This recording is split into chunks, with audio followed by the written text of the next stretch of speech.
SIR என்கிற வாக்காளர் பட்டியல் தீவிர திருத்த நடவடிக்கை, சிறப்பு தீவிர நடவடிக்கை நாடு முழுவதும் இன்றைக்கு பெரிய அளவில் விவாதிக்கப்படுகிற ஒன்றாக உள்ளது. இந்தியாவிலேயே முதலாக இதனை விவாதிப்பதற்கென்று அனைத்து கட்சி கூட்டத்தை கூட்டியவர் நம்முடைய தமிழ்நாடு முதலமைச்சர் அண்ணன் தளபதி அவர்கள்தான். எல்லோரும் வாருங்கள், இது குறித்து கலந்தாய்வு செய்வோம், நீதிமன்றத்தில் வழக்கு தொடுத்து இதனை தடுக்க முயற்சிப்போம் என்று வழிகாட்டியவர் நம்முடைய தளபதி அவர்கள். அது போதாது, நீதிமன்ற நடவடிக்கையை தாண்டி மக்கள் போராட்டமாகவும் இது பரிணமிக்க வேண்டும் என்கிற பொறுப்புணர்வோடு அண்ணன் அவர்களின் வழிகாட்டுதலோடு தமிழ்நாடு முழுவதும் இன்றைக்கு லட்சக்கணக்கானோர் பங்கேற்கக்கூடிய இந்த ஆர்ப்பாட்டங்கள் ஒருங்கிணைக்கப்பட்டு ஆங்காங்கே நடைபெற்றுக் கொண்டிருக்கின்றன. களத்திலே மக்களோடு நின்று போராட வேண்டும் என்பதற்காக வழிகாட்டுதலையும் நம்முடைய முதலமைச்சர் அவர்கள் நமக்கு தந்திருக்கிறார். அந்த அடிப்படையிலே இன்றைக்கு மதசார்பற்ற முற்போக்கு கூட்டணியை சார்ந்த அனைத்து கட்சிகளும் திராவிட முன்னேற்ற கழகத்தின் முன்னெடுப்பிலே தமிழகம் தழுவிய அளவில் இந்த மாபெரும் ஆர்ப்பாட்டத்தில் நாம் பங்கேற்று வருகிறோம். அண்ணன் சேகர்பாபு அவர்களுடைய முன்முயற்சியில் இன்றைக்கு இந்த பகுதியில் நடைபெற்றுக் கொண்டிருக்கிற இந்த மாபெரும் ஆர்ப்பாட்டத்திலே பங்கேற்று உரையாற்றக்கூடிய ஒரு வாய்ப்பை பெற்றதை எண்ணி நான் மகிழ்ச்சி அடைகிறேன். தோழர்களே, வாக்காளர் பட்டியல் திருத்தம் என்பது நாம் ஒவ்வொரு தேர்தலின் போதும் சந்தித்து வருகிற நடவடிக்கை தான். புதிதாக வாக்காளர்களை சேர்ப்பது, இறந்து போனவர்களின் பெயர்களை பட்டியலில் இருந்து நீக்குவது, மாவட்டம் விட்டு மாவட்டம் புலம்பெயர்ந்தவர்களின் பெயர்களை நீக்குவது, தவறுதலாக பெயர்கள் பிழையோடு பதிவாகி இருந்தால் அந்த பிழைகளை திருத்தம் செய்வது என்கிற நடவடிக்கை அவ்வப்போது நடைபெற்றுக் கொண்டே வருகிறது. தேர்தல் நடக்கும் போதெல்லாம், நாடாளுமன்ற பொதுத் தேர்தலாக இருந்தாலும் சட்டமன்ற பொதுத் தேர்தலாக இருந்தாலும், இந்த வாக்காளர் பட்டியல் சீராய்வு என்பது அவ்வப்போது நடைபெற்று வருகிற ஒன்றுதான். இது நமக்கு தெரிந்த உண்மை. தேர்தல் அல்லாத காலத்திலும் நடக்கும். அதிகாரிகள் அதை செய்வார்கள். தேர்தலுக்கும் அதற்கும் சம்பந்தம் இருக்காது.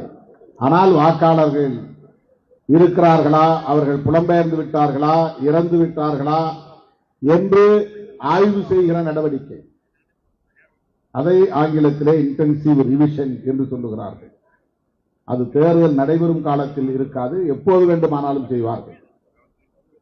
தேர்தலுக்கு முன்பு நடப்பது சம்மரி ரிவிஷன் என்று சொல்வார்கள். அது கட்டாயம் நடந்தாக வேண்டும். ஒவ்வொரு தேர்தலின் போதும் நடக்கும்.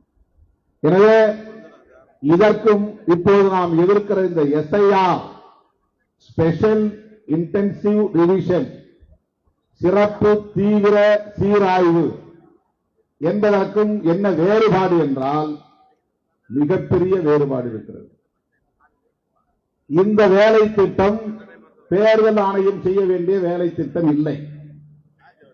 தேர்தலுக்கு தேர்தல் சிறப்பு சீராய்வு செய்வது தேர்தல் ஆணையத்தின் கடமை.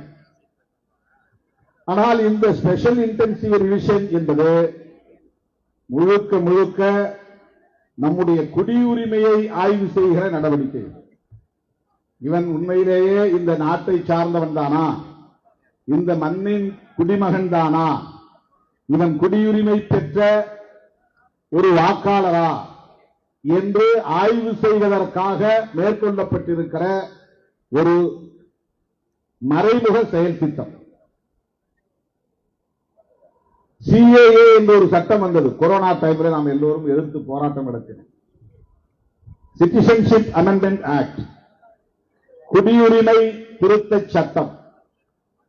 அதனை எதிர்த்து நாடு முழுவதும் கொந்தளிப்பு ஏற்பட்டது. நாடாளுமன்றத்தின் இரு அவைகளிலும் நாம் அதனை கடுமையாக எதிர்த்தோம். ஆனால் கொரோனா நேரத்தில் அந்த போராட்டம் சிதறி போனது, சிதைந்து போனது. அதை தொடர்ந்து முன்னெடுக்க முடியவில்லை. சட்டங்கள் நிறைவேறிவிட்டன. அந்த சிஏஏ என்கிற சட்டத்தை அடிப்படையாக கொண்டு நேஷனல் பாப்புலேஷன் ரெஜிஸ்டர், தேசிய மக்கள் தொகை பதிவேடு, நேஷனல் ரெஜிஸ்டர் ஆஃப் சிட்டிசன்ஷிப், குடிமக்கள் தேசிய பேரேடு, இந்த இரண்டையும் உருவாக்குவது என்கிற சட்டம். இதை நாம் அனைவரும், அரசியல் களத்தில் இருக்கிற அனைவரும் அறிந்திருக்க வேண்டும், புரிந்திருக்க வேண்டும். இதிலே நமக்கு ஒரு தெளிவு தேவைப்படுகிறது.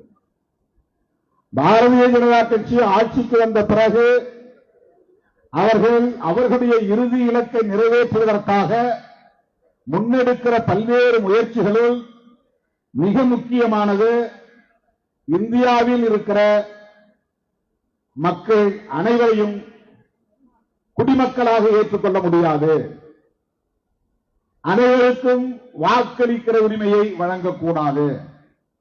இந்த மண்ணின் பூர்வீக குடிகள் யாரோ அவர்களை முதலில் அடையாளம் காண்பது, இந்த மண்ணுக்கு சொந்தக்காரர்களை அடையாளம் காண்பது என்கிற பெயரில் அயல் நாட்டவர்களை வெளியேற்றுகிறோம். குடியுரிமை பட்டியலில் இருந்தும் வாக்காளர் பட்டியலில் இருந்தும் அவர்களை வெளியேற்றுவது. தமிழ்நாட்டுக்குள்ள அயல் நாட்டவர்கள் எடுத்துக்கிட்டா ஈழத்தமிழர்கள் மட்டும்தான். ஆனால் வடகிழக்கு மாநிலங்களில் பங்களாதேஷில் இருந்தும் பிற மாநிலங்களில் இருந்தும் சீனா போன்ற அண்டை மாநில நாடுகளில் இருந்தும் நிறைய புலம்பெயர்ந்தவர்கள் வந்து தங்குகிறார்கள்.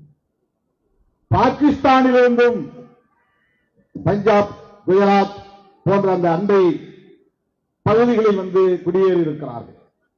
ஆகவே பாகிஸ்தானியர்களை வெளியேற்ற வேண்டும், பங்களாதேசிகளை வெளியேற்ற வேண்டும், சீனர்களை வெளியேற்ற வேண்டும், அல்லது அவர்களுக்கான குடி உரிமைகளை ஆய்வு செய்து அவர்களுக்கு வழங்கப்பட்டிருக்கிற வாக்குரிமைகளை பறிக்க வேண்டும். இது அவர்களுடைய நோக்கம். இதுல நாம் வந்து குற்றம் சொல்ல விரும்பவில்லை. இப்படி செய்வதை நாம் தவறு என்றும் சொல்லவில்லை. ஆனால் அது என்ன நோக்கத்திற்காக செய்யப்படுகிறது? யார் எங்கே வந்து குடியேறினாலும் கூட குடியேறியவர்களுக்கு ரேஷன் கார்டு கொடுக்க வேண்டும் என்பது அரசின் கடமை. அவர்கள் குடியிருக்கிற மனைக்கு மனைப்பட்டா வழங்க வேண்டும் என்பது அரசின் கடமை. அவர்கள் வசிக்கிற பகுதியிலே மின் இணைப்பு தர வேண்டும் என்பது அரசின் கடமை. அவர்கள் வசிக்கிற பகுதி ஆக்கிரமிப்பு பகுதியாக இருந்தாலும் கூட, பட்டா இல்லாத பகுதியாக இருந்தாலும் கூட, நீர்நிலையாக இருந்தாலும் கூட அவர்களுக்கு குடிநீர் இணைப்பு தர வேண்டும் என்பது அரசின் கடமை. எனவே ration card, Aadhaar card, voter ID இதுவெல்லாம் ஆக்கிரமிப்பாளர்களுக்கும் தரப்படும், வெளிநாடுகளில் இருந்து வந்து குடியேறியவர்களுக்கும் தரப்படும். எனவே நீ இந்த நடவடிக்கை, எஸ்ஐஆர் நடவடிக்கையில் பழைய ஓட்டர் ஐடி செல்லாது, ஆதார் கார்டு செல்லாது, ரேஷன் கார்டு செல்லாது. அது அரசாங்கத்தில் போய் குடியேறினா உனக்கு போட்டு கொடுத்துருவாங்க. அது கொடுத்துதான் ஆகணும். ஒருத்தன் குடியிருக்கிறான், ஒரு தேசத்துக்குள்ள குடியிருக்கிறான்னா அவனுடைய அடிப்படை வசதிகளை செய்து தர வேண்டிய பொறுப்பு அரசுக்கு உள்ளது. இது வந்து புறம்போக்கு இடம், இதுல நீ வந்து வீடு கட்டி இருக்கிற, உனக்கு நான் மின் இணைப்பு தர முடியாது என்று அரசாங்கத்தால் சொல்ல முடியாது. இது புறம்போக்கு இடம், நீ ஆக்கிரமிப்பு பண்ணி இருக்கிற, உன்னை எந்த நேரத்தில் வேணாலும் நாங்க வெக்கேட் பண்ணுவோம், வெளியேற்றுவோம், அதனால உனக்கு வந்து குடிநீர் இணைப்பு தர முடியாது, ரேஷன் கார்டு தர முடியாது என்று அரசாங்கத்தால் சொல்ல முடியாது. தந்துதான் ஆக வேண்டும். எனவே அப்படி வைத்திருக்கிற இந்த ஆதார் அட்டைகளை, ரேஷன் அட்டைகளை, வாக்காளர் அட்டைகளையும் கூட நாங்கள் ஏற்றுக்கொள்ள முடியாது என்று இவர்கள் சொல்லுவதற்கு என்ன காரணம் என்றால், இதை வைத்து எங்களால் குடியுரிமையை, நீங்கள் இந்த மண்ணின் குடிமகன்தான் என்கிற அடையாளத்தை எங்களால் உறுதிப்படுத்த முடியாது. ஆகவே குடியுரிமையை உறுதிப்படுத்துவது, யார் குடிமகன் என்பதை உறுதிப்படுத்துவது. இதுதான் இன்றைக்கு பிஜேபியுடைய செயல் திட்டம். பிஜேபியின் செயல் திட்டம் என்பதை விட RSS செயல் திட்டம். சரியை செய், எதை வைத்து செய்ய வேண்டும்? இதற்கு தேர்தல் ஆணையத்திற்கு அதிகாரம் உண்டா? எலெக்ஷன் கமிஷன் ஆஃப் இந்தியா என்பது எந்த சட்டத்தின் கீழ் இயங்குகிற ஒரு நிறுவனம்? அது மக்கள் பிரதிநிதித்துவ சட்டம் என்று ஒரு சட்டம் இருக்கிறது. அந்த சட்டத்தின்படி வாக்காளர் பட்டியலை சீராய்வு செய்து அதை முழுமை செய்வதும், தேர்தலை நடத்தி கொடுத்து யார் யார் வெற்றி பெற்றார்கள் என்று அறிவிப்பதும் தான் அவர்கள் வேலை. அரசியல் கட்சியை பதிவு செய்யக்கூடிய கடமை அதற்கு இருக்கிறது. யாரும் போய் மாநில கட்சி அல்லது தேசிய கட்சி என்று அரசியல் கட்சியாக பதிவு செய்து கொள்ளலாம். பதிவு செய்து தருவது, பதிவு எண் தருவது அதனுடைய கடமை. அங்கீகாரம் வழங்குவது விதிமுறைகளின்படி அதனுடைய கடமை. இதையெல்லாம் செய்வதற்கு இந்திய அரசமைப்பு சட்டமும் அதன் அடிப்படையில் இயற்றப்பட்ட மக்கள் பிரதிநிதித்துவ சட்டமும் தான் தேர்தல் ஆணையத்திற்கு வழிகாட்டுகின்றன. ஆனால் இந்த SIR என்பது மக்கள் பிரதிநிதித்துவ சட்டத்தின்படியா நடைபெறுகிறது? இல்லை, CAA சட்டத்தின்படி நடைமுறைப்படுத்தப்படுகிறது. CAA சட்டத்தை நடைமுறைப்படுத்துவதற்கு தேர்தல் ஆணையத்திற்கும் என்ன சம்பந்தம்? இதைத்தான் நாம் கேள்வி எழுப்புகிறோம். இந்த வேலையை ஏன் தேர்தல் ஆணையம் செய்கிறது? ஒரே நேரத்தில் பல மாங்காய்களை அடிக்கிற வேலையை RSS செய்கிறது. நேரடியாக CAA சட்டத்தை நடைமுறைப்படுத்த போகிறோம் என்று சொன்னால் காங்கிரஸ், திமுக உள்ளிட்ட இடதுசாரிகள் உள்ளிட்ட எல்லா எதிர்க்கட்சிகளும் அதற்கு கடுமையான எதிர்ப்பை தெரிவிப்பார்கள், மக்கள் போராட்டத்தை நடத்துவார்கள். ஆகவே நேரடியாக அந்த சட்டத்தை நடைமுறைப்படுத்துவதற்கு பதிலாக தேர்தல் ஆணையத்தின் மூலம் நடைமுறைப்படுத்துகிற முயற்சியை அது இறங்கியிருக்கிறது. இதைத்தான் நாம் புரிந்து கொள்ள வேண்டும். வாக்காளர் பட்டியலை சீராய்வு செய்கிறது என்கிற பெயரால் 11 ஆவணங்களை அது கேட்கிறது. முதல்ல இந்த நடைமுறை சிக்கலை பற்றி எல்லோரும் சொன்னார்கள். இந்த நடைமுறை சிக்கலுக்காக நாம் இதை எதிர்க்கவில்லை. இதை சரி செய்து விட்டால் ஏற்றுக்கொள்கிறோம் என்று பொருளாகிவிடும்.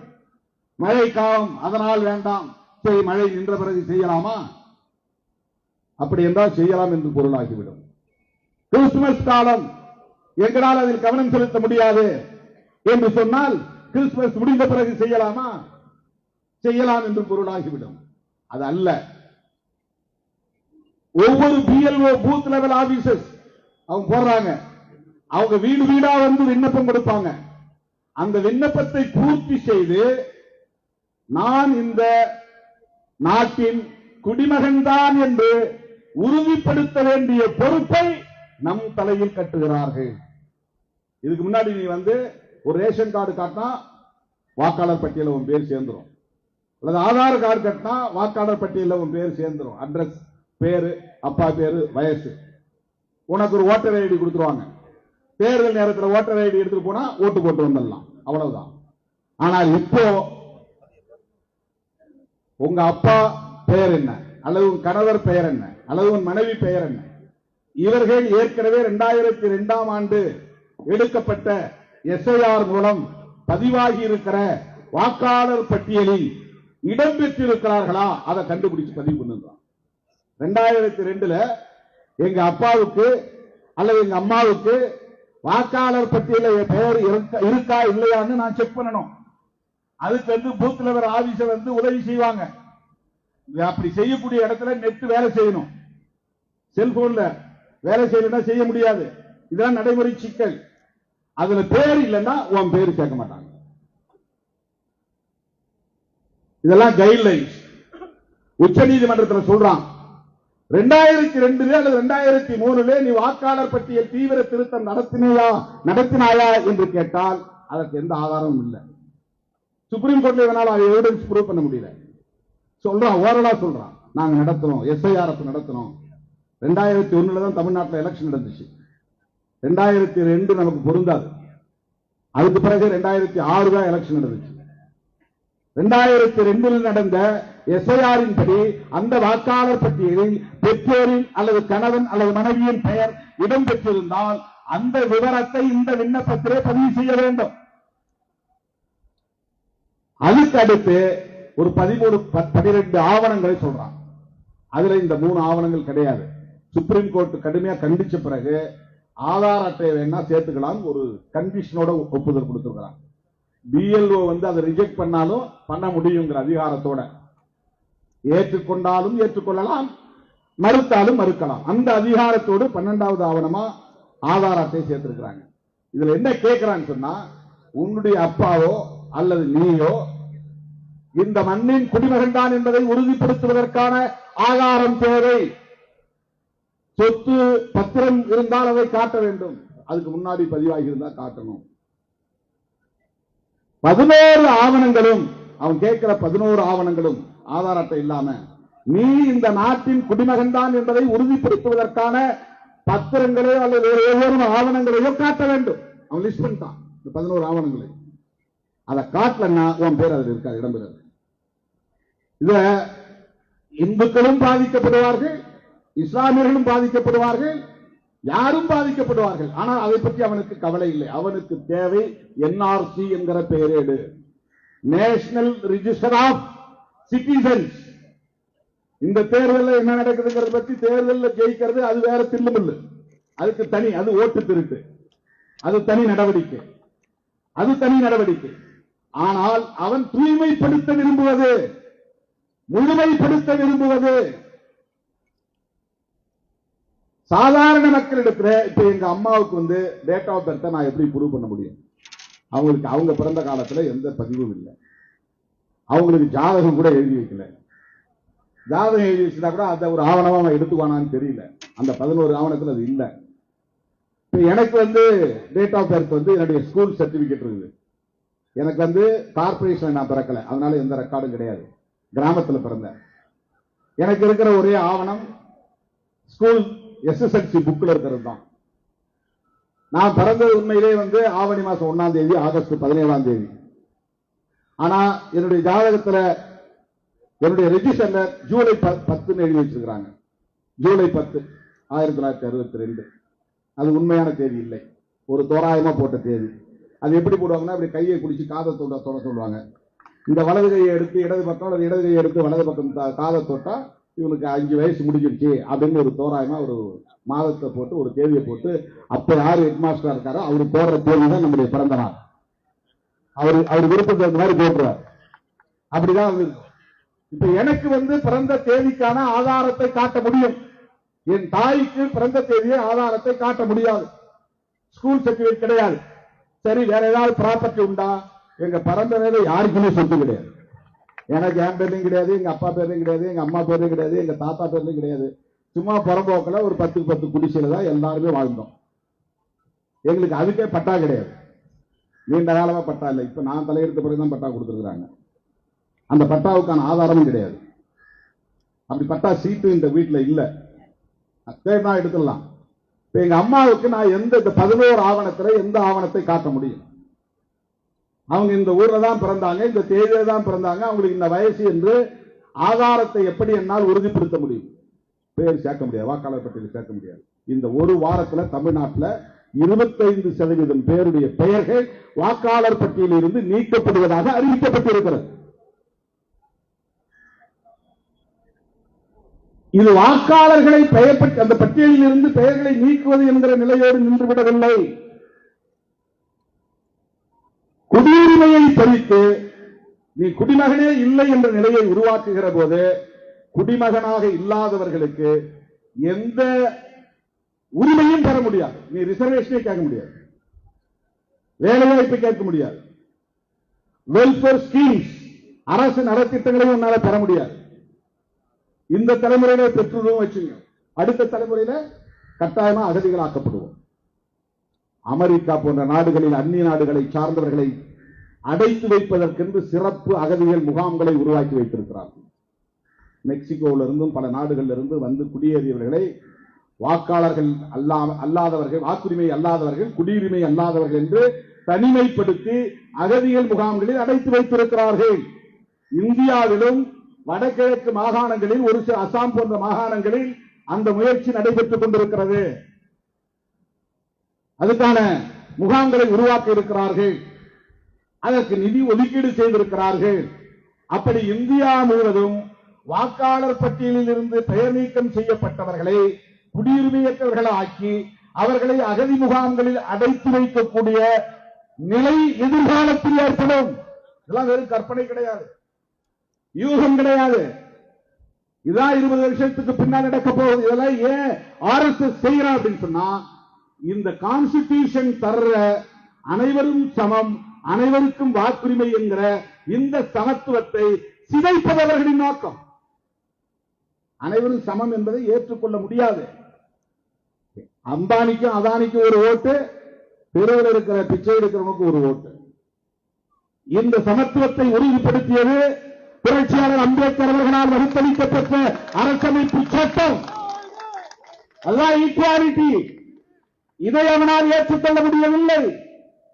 தொடக்க காலத்தில் பிரிட்டிஷ் ஆட்சி காலத்தில் உயர் சாதி வகுப்பை சார்ந்தவர்களுக்கும் கல்வி கற்றவர்களுக்கும் பட்டாவை புரிந்தவர்களுக்கு மட்டும்தான் வாக்குரிமை இருந்தது. அந்த நிலையை மறுபடியும் கொண்டு வர பார்க்கிறார்கள். பட்டா போன்ற சொத்து பத்திரங்களை அல்லது இதர ஆவணங்களை காட்ட முடியாதவர்கள் வாக்குரிமையற்றவர்களாக மாற்றப்படுவார்கள். சிறுபான்மை சமூகத்தை சார்ந்தவர்களும் பெரும்பான்மையானவர்கள் வாக்குரிமையற்றவர்களாக மாற்றப்படுவார்கள். ரொம்ப தெளிவாக, பட்டவர்த்தனமாக, அப்பட்டமாக குடியுரிமையை உறுதி செய்வதற்கான ஒரு சிறப்பு நடவடிக்கையாகத்தான் இந்த SIR என்கிற நடவடிக்கை மேற்கொள்ளப்படுகிறது. இதனுடைய இறுதி இலக்கு என்ன என்றால், அவன் விரும்புகிற காலத்தில் காங்கிரஸ் இல்லாத ஒரு தேசம் உருவாகும், இடதுசாரிகள் இல்லாத ஒரு தேசம் உருவாகும், எதிர்க்கட்சிகள் இல்லாத ஒரு தேசம் உருவாகும். ஏனென்றால் சிறுபான்மையினரும் பெரும்பாலான உழைக்கும் வர்க்கமும் ஏழை மக்களும் இடதுசாரிகள் உள்ளிட்ட திராவிட முன்னேற்ற கழகம், காங்கிரஸ், விடுதலை சிறுத்தைகள் போன்ற இந்த கட்சிகளையே 90% ஆதரிக்கிறார்கள். அவர்கள் அத்தனை பேருக்குமான வாக்குரிமையை பறித்துவிட்டால் இந்த இயக்கங்கள் எதிர்காலத்தில் வீரியத்தோடு செயல்பட முடியாமல் போய்விடும். மீண்டும் காங்கிரஸ் புத்துணர்ச்சி பெற்று ஆட்சிக்கு வர விடாமல் தடுத்துவிட முடியும். இந்துக்கள் மட்டுமே, அதுவும் மதவாத சக்திகள் மட்டுமே பெரும்பான்மையானவர்களாக, கணிசமான வாக்காளர்களாக மாறுகிற போது இந்திய அரசமைப்பு சட்டத்தை தூக்கி எறிந்துவிட்டு அவர்கள் விரும்புகிற மதச்சார்புள்ள ஒரு தேசத்தை கட்டமைக்கப் போகிறார்கள். கோல்வாக்கரின் கனவை நனவாக்க வேண்டுமானால், பெக்கேவாரின் கனவை நனவாக்க வேண்டுமானால், வீர சாவர்கரின் கனவை நனவாக்க வேண்டுமானால் அவர்கள் அறுதி பெரும்பான்மை. இந்த மாநிலத்தில் திமுக ஆளுகிறது, கேரளாவில் கம்யூனிஸ்ட் ஆளுகிறது, மேற்கு வங்கத்தில் மம்தா பானர்ஜி, கர்நாடகாவிலே காங்கிரஸ், தெலுங்கானாவிலே காங்கிரஸ், பீகாரிலே RJD வர வாய்ப்பு இருக்கிறது, உத்தரப்பிரதேசத்தில் அகிலேஷ் யாதவ் வர வாய்ப்பு இருக்கிறது. இப்படி மாநிலங்களில் பிஜேபி அல்லாத பிற கட்சிகளின் ஆட்சி இருக்கிற போது அவர்களால் CAA போன்ற சட்டத்தை நடைமுறைப்படுத்துவதிலும், இந்த அரசமைப்பு சட்டத்தை தூக்கி எறிவதிலும், இந்து ராஷ்டிரா என்று அவர்கள் விரும்புகிற ஒரு தேசத்தை அறிவிப்பதிலும், மதச்சார்பே எங்கள் கோட்பாடு, அதுதான் அரசமைப்பு சட்டத்தின் உயிர்மூச்சு கோட்பாடு என்று அறிவிப்பதிலும் அவர்களுக்கு மிகப்பெரிய சிக்கல் இருக்கிறது, தடை இருக்கிறது. அப்படி தடையில்லாத ஒரு காலத்தை, ஒரு சூழலை, ஒரு தேசத்தை உருவாக்க வேண்டுமானால் NRC அவர்களுக்கு தேவைப்படுகிறது, நேஷனல் ரெஜிஸ்டர் ஆஃப் சிட்டிசன்ஸ். அதற்கான ஒரு நடவடிக்கையாகத்தான் தேர்தல் ஆணையத்தை பயன்படுத்தி இவர்கள் மேற்கொள்ளுகிறார்கள். இந்த தேர்தலில் தற்காலிகமாக அவர்களுக்கு பின்னடைவு ஏற்பட்டாலும் அது அவர்களுக்கு பிரச்சனை இல்லை. மாநில தேர்தல்களில் அவர்களுக்கு ஏற்படுகிற தோல்வி அவர்களுக்கு பிரச்சனை இல்லை. ஆனாலும் மாநிலங்களிலும் அவர்கள் வேரூன்ற வேண்டும், மதவாத அரசியலை வளர்த்தெடுக்க வேண்டும், மதம் சார்ந்த சக்திகளை மேம்படுத்த வேண்டும், அதற்கு சாதி வெறியர்களை ஊக்கப்படுத்த வேண்டும். சாதி அரசியல் பேசக்கூடியவர்களை வளர்த்தெடுக்க வேண்டும். அதற்காக கோடி கோடியாய் கொட்டி இறைக்கிறார்கள். சமூக ஊடகங்களை பயன்படுத்துகிறார்கள். கூலி கும்பலை ஏவுகிறார்கள். திராவிட அரசியலை வெகு மக்களுக்கு எதிரான அரசியல் என்று பரப்புகிறார்கள். பெரியாரையே கன்னடர்கள் என்று கொச்சைப்படுத்துகிறார்கள். இவையெல்லாம் அந்த நடவடிக்கைகளின் ஒவ்வொரு அங்கம் என்பதை மறந்துவிடக் கூடாது. கழகங்கள் இல்லாத தமிழகம் என்கிறார்கள். காங்கிரஸ் இல்லாத பாரதம் என்கிறார்கள். இடதுசாரிகளே எங்கள் முதன்மை எதிரிகள் என்கிறார்கள். இந்த வழக்கங்கள் எல்லாம் எந்த பின்னணியில் இருந்து வருகின்றன? ஏன் பிஜேபியை நாம் எதிர்க்க வேண்டும்? அவர்கள் சராசரி அரசியல் கட்சி அல்ல. வெறுமன மக்களுக்கு தொண்டு செய்வதற்கும் ஆட்சி அதிகாரத்திற்கு வந்து பதவி சுகத்தை அனுபவிப்பதற்கும் உருவான கட்சி அல்ல. அவர்கள் இந்தியாவை அவர்கள் விரும்புகிறபடி மாற்றி அமைப்பதற்கு, புதுப்பித்து கட்டுவதற்கு உருவாக்கப்பட்ட ஒரு பாசிச இயக்கம். மிக மிக ஆபத்தான ஒரு இயக்கம். திராவிட இயக்கம் என்று சொல்லிக்கொண்டு பாஜகவை தோளில் தூக்கி சுமக்கிறார்கள் என்று சொன்னால் அவர்கள் பெரியாருக்கு துரோகம் செய்கிறார்கள் என்பதை விட மக்களுக்கு துரோகம் செய்கிறார்கள். தமிழ்நாட்டுக்கு துரோகம் செய்கிறார்கள். மன்னிக்க முடியாத குற்றத்தை இழைக்கிறார்கள் என்றுதான் பொருள். எனவேதான் பெரியாரின் மடியில் வளர்ந்தவர், அண்ணாவின் அரவணைப்பில் வளர்ந்தவர், மொத்தவரிய கலைஞரின் அரசியல் பாசறையில் வளர்ந்தவர் அண்ணன் தளபதி ஸ்டாலின் அவர்கள் அந்த பொறுப்புணர்வோடு தான் மதசார்பற்ற முற்போக்கு கூட்டணியை தொலைநோக்கு பார்வையோடு வழிநடத்துகிறார். இந்த புரிதலோடு தான் நாங்கள் மேடையில் இருக்கிற தலைவர்கள் அண்ணன் தளபதி அவர்களோடு கைகோர்த்து நிற்கிறோம். அருமைத்தோழர்களே, எஸ்ஐஆர் என்பதை அவர்கள் தீவிரமாக நடைமுறைப்படுத்துகிறார்கள். அதிலிருந்து நாம் வெளியேறிவிட முடியாது. அதை புறக்கணித்து விட்டு விலகி நிற்க முடியாது. நாமும் தேர்தலை எதிர்கொண்டுதான் ஆக வேண்டும். எனவே எதிர்க்கிறோம், நீதிமன்றத்தை நாடுகிறோம், போராட்டம் நடத்துகிறோம். என்றாலும் கூட இந்த வாக்காளர் பட்டியல் தீவிர திருத்த நடவடிக்கையில் நாம் ஈடுபட்டுதான் ஆக வேண்டும். வேறு வழி இல்லை. நம்முடைய பெயர்கள் ஒன்றும் விடுபடாமல் பார்த்துக் கொள்ள வேண்டும். பட்டியலிலிருந்து நீக்குவதற்கு இடம் கொடுத்துவிடக் கூடாது என்ற பதைப்பு நம்மிடத்திலே இருக்கிறது. அது ஒரு புறம் நாம் ஈடுபட்டாலும் கூட இந்த புரிதலோடுதான் அவர்களை மக்களிடத்திலே நாம் அம்பலப்படுத்த வேண்டும். அவர்களை எதிர்த்தாக வேண்டும்.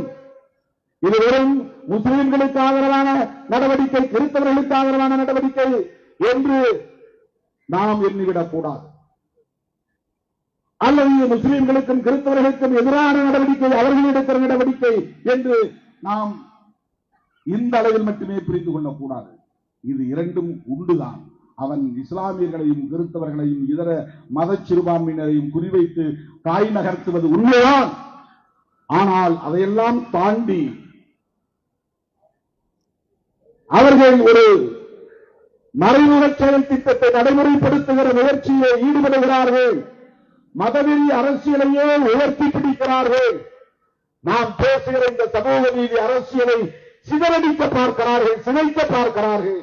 ஏழை எளிய விளிம்பு நிலை மக்களின் ஒட்டுமொத்தமாக சிறுபான்மையினர், தலித்துகள், பழங்குடிகள், பெண்கள், மாற்றுத்திறனாளிகள், மூன்றாம் பாலினத்தவர்கள் என்ற அனைத்து தரப்பு விளிம்பு நிலை மக்களுக்கும் எதிரான பிற்போக்கு வலதுசாரி அரசியலை உயர்த்தி பிடிக்கிறார்கள். அதை நாம் எதிர்த்தாக வேண்டும். அதை நாம் வீழ்த்தியாக வேண்டும். அதற்கு இன்றைக்கு இந்திய அளவிலே இருக்கிற ஒரே நம்பிக்கை அண்ணன் தளபதி ஒட்டுவேர் கருணாநிதி ஸ்டாலின் என்று சொன்னால் அது நிலையாகாது. அவர் இன்றைக்கு ராகுல் காந்தி அவர்களுக்கு உட்பத்தனையாக நிற்கிறார். தேசிய அளவில் இந்த புரிதலோடு பிஜேபியையும் RSSையும் அவர்களின் முகத்திரையை கிழிக்கிற வல்லமை பெற்ற ஒரு பேராளுமையாக ராகுல் காந்தி இருக்கிறார். அதை அடையாளம் கண்டிருக்கிறார் அண்ணன் தளபதி ஸ்டாலின் அவர்கள். அதனால் அடையாளம் கண்ட நாங்களும் கூடவே நிற்கிறோம், தொடர்ந்து கூடவே இருக்கிறோம், ஒற்ற துறையாக இருப்போம் என்பதை சொல்லி வாய்ப்புக்கு நன்றி கூறி முடிக்கிறேன். நன்றி, வணக்கம்.